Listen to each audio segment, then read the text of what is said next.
बिस्मिल्लाहिर्रहमानिर्रहीम। अस्सलाम वालेकुम। आप देख रहे हैं अलिफ न्यूज़ और मैं हूं आपके साथ माजिद अली। शामिल करते हैं आज की वन लाइन हेडलाइन। रूस और यूक्रेन में बढ़ती हुई कशीदगी। यूक्रेन ने आइंदा 48 घंटों में रूस से मुलाकात का मुतालबा कर दिया। आलमी मीडिया की रिपोर्ट के मुताबिक यूक्रेन दीगर अहम यूरोपीय ममालिक के सिक्योरिटी ग्रुप से भी मुलाकात का ख्वाह है। रूस ने सरहद पर फौजियों की अजाफी तैनाती से मुतल्लिक वजाहत देने को भी नज़रअंदाज कर दिया। यूक्रेन के वजीर खारजा का कहना है कि रूस के मंसूबों के मुतल्लिक अगले 48 घंटों में एक अहम इजलास बुलाने की दरख्वास्त की जाए। याद रहे कि रूस ने यूक्रेन की सरहद पर तकरीबन 1 लाख से जायद फौजी तैनात कर रखे हैं। ताहम रूस का कहना है कि मगरबी ममालिक झूठी मालूमात फराहम कर रहे हैं। रूस और यूक्रेन कशीदगी के बायस आलमी मंडी में तेल की कीमतों में बड़ा इजाफा हो गया। एशियाई मंडियों में दौरान ट्रेडिंग खाम तेल की कीमत $96 हो गई, जबकि WTI की कीमत $95 फी बैरल के करीब पहुंच गई। आलमी मंडियों में खाम तेल की कीमत में इजाफे से पाकिस्तान में भी पेट्रोलियम मसनूआत की कीमतों में बड़े इजाफे का खदशा है। याद रहे कि यूक्रेन और रूस के दरमियान कशीदगी के बाद अमेरिका ने खदशा जाहिर किया है कि रूस किसी भी वक्त यूक्रेन पर हमला कर सकता है।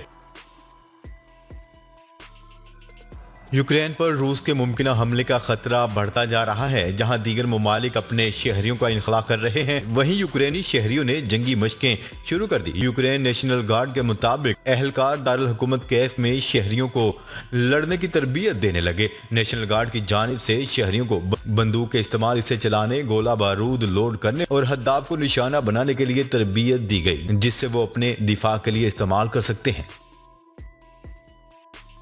वज़ीर-ए-आज़म इमरान खान ने खबरदार करते हुए कहा है कि अफगानिस्तान में बदतरीन इंसानी बहरान जन्म ले रहा है। उन्होंने कहा है कि अफगानिस्तान की सर्दी बहुत जालिम और बेरहम है। न्यूज़ रिपोर्ट के मुताबिक अमरीकी नशरियाती अदारे CNN को इंटरव्यू देते हुए वज़ीर-ए-आज़म इमरान खान का कहना था कि अमरीकी अवाम को लाजमन समझना चाहिए कि तालिबान हुकूमत नापसंद करना एक बात है, लेकिन यहाँ 4 करोड़ अफगान अवाम की बका का अहम तरीन सवाल है, जिसमें आधे से ज्यादा आबादी इंतहाई खतरनाक सूरत हाल से दो चार है। वज़ीर आज़म इमरान खान ने अपने एक सवाल के जवाब में इस्तफसार किया कि तालिबान के अलावा दीगर कोई मुतबादल इस वक्त मौजूद है। उन्होंने कहा कि आइंदा चंद माह के हवाले से अफगानिस्तान की अवाम के लिए हर कोई फिक्रमंद है। चीन ने लद्दाख का एक और इलाका छीन लिया। भारत को लद्दाख के इलाके में एक बार फिर पसपाई का सामना करना पड़ा। चीन ने लद्दाख के मजीद इलाके का कंट्रोल हासिल कर लिया। बीजेपी कौंसिल के सरबराह ने भी इसकी तस्दीक कर दी।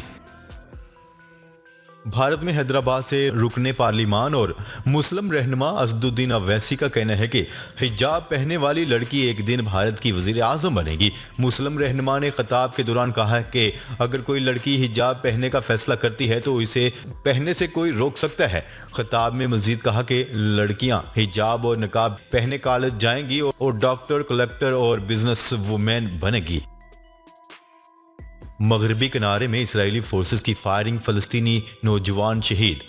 मकबूजा बैतुल मुकद्दस मगरबी किनारे में इजरायली फोर्सेस की फायरिंग से एक फलस्तीनी नौजवान शहीद हो गया। फलस्तीन की वजारत सेहत की जानिब से जारी बयान के मुताबिक मगरबी किनारे में इजरायली फोर्सेस की फायरिंग से फलस्तीनी नौजवान शहीद और 10 जख्मी हो गए। काबुल इजरायली फौजियों ने मगरबी किनारे में फलस्तीनी शहरी का घर तबाह करने की कोशिश की। मुजाहमत करने पर अंधाधुंध फायरिंग की, जिसके नतीजे में एक फलस्तीनी नौजवान शहीद और 10 जख्मी हो गए।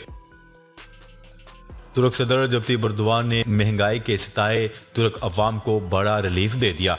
तुर्की में महंगाई और शहरियों की गिरती मियार जिंदगी के खिलाफ अवामी मुजाहरों के दौरान सदर रजब तय्यिप एर्दोगान ने अशियाए खुर्दोनोश पर आयद टैक्स में कमी का फैसला कर दिया। बैनुल-अक़वामी मीडिया की रिपोर्ट के मुताबिक तुर्क सदर ने अपने बयान में कहा है कि बुनियादी अशियाए खुर्दोनोश पर लागू टैक्स 8% से कम करके 1% कर दिया गया है। सदर की जानिब से यह फैसला तुर्की के सरकारी अखबार में शाया होगा, जबकि इस फैसले का नफाज आज से होगा।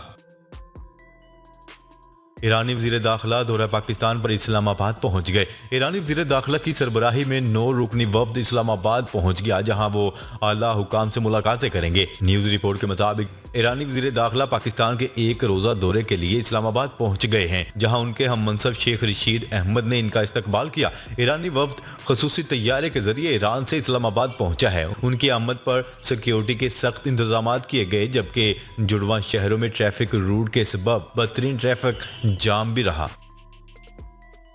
ذاتی حملوں پر مشتمل مہم گھٹیا ناقابل برداشت ہے، وزیر اعظم عمران خان۔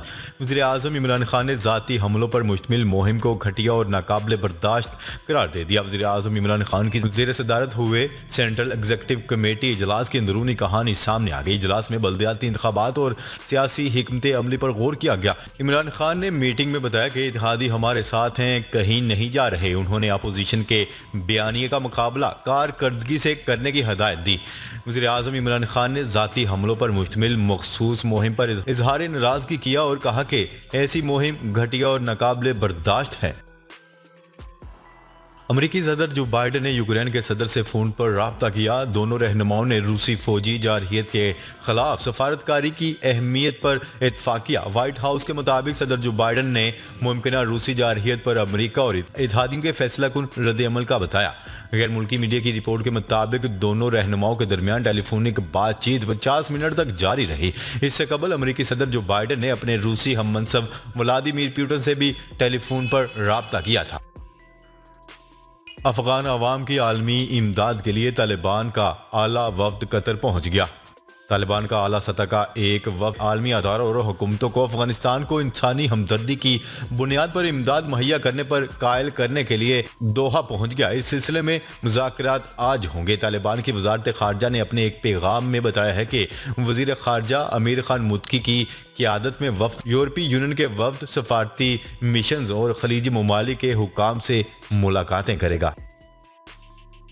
ولی عہد محمد بن سلمان کا ارامکو سے متعلق بڑا فیصلہ سامنے آ گیا۔ سعودی حکومت نے تیل کی بڑی سعودی کمپنی ارامکو کے 4% حصص انویسٹمنٹ فنڈ کو منتقل کرنے کا فیصلہ کر لیا۔ سعودی نیوز ایجنسی کی رپورٹ کے مطابق ولی عہد و وزیر دفاع شہزادہ محمد بن سلمان نے ارامکو کمپنی کے 4% حصص سعودی انویسٹمنٹ فنڈ کو منتقل کرنے کا اعلان کر دیا۔ پبلک انویسٹمنٹ فنڈ کے بورڈ آف ڈائریکٹر کے سربراہ محمد بن سلمان نے کہا ہے کہ ارامکو کے حصص کی مذکورہ شرح کی منتقلی ملکی معیشت کی بہتری اور ویژن 2030 کے ہدف کے حصول میں معاون ہوگی۔ ترک صدر رجب طیب اردوان کا دورہ عرب امارات ایک نیا مثبت باب کھولے گا۔ اماراتی وزیر خارجہ متحدہ عرب امارات کے صدر کے سفارتی مشیر کا کہنا ہے کہ ترک صدر رجب طیب اردوان کا امارات کا دورہ دونوں ملکوں کے بیچ تعلقات کا نیا مثبت باب کھولے گا۔ میڈیا رپورٹس کے مطابق اپنی ٹویٹ میں انہوں نے مزید کہا ہے کہ صدر اردوان کا دورہ شیخ محمد بن زید ال نہیان کے ترکی کے دورے کے بعد ہو رہا ہے۔ اس سے خطے میں استحکام اور ترقی کے مقصد سے رابطے اور تعاون کے پلوں کو مضبوطی حاصل ہوگی۔ انہوں نے مزید بتایا ہے کہ امارات کی پالیسی مثبت اور دانش مندانہ ہے۔ یہ علاقائی امن، سلامتی اور ترقی کے مفاد میں ہے۔ وزیر اعظم عمران خان 24 فروری کو روس کے دورے پر روانہ ہوں گے۔ وہ 2 روزہ دورہ روس کے صدر ولادیمیر پوٹن کی دعوت پر کر رہے ہیں۔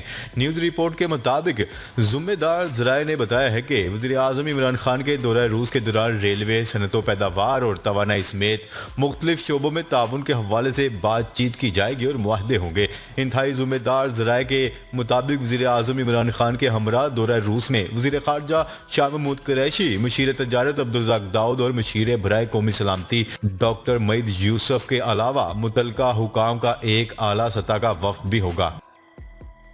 بھارتی حکومت نے سیکیورٹی کے بعض مبینہ خطرات کے پیش نظر چین کی مزید 54 اپلیکیشنز پر پابندی کا فیصلہ کر لیا۔ بھارت کی جانب سے یہ تازہ ترین اقدامات دونوں پڑوسی ممالک کے درمیان موجودہ کشیدگی کے حوالے سے ہیں۔ بھارت میں انفارمیشن ٹیکنالوجی اور الیکٹرونک کی وزارت نے پیر کے روز چین کی مزید 54 اپلیکیشنز پر پابندی کا فیصلہ کرتے ہوئے کہا ہے کہ یہ قومی سلامتی کے لیے خطرہ ہے۔ ناظرین، اب تک کے لیے اتنا ہی۔ مزید خبریں لے کر بہت جلد آپ کی خدمت میں حاضر ہوں گے۔ تب تک کے لیے اپنا خیال رکھیے گا۔ اللہ نگہبان۔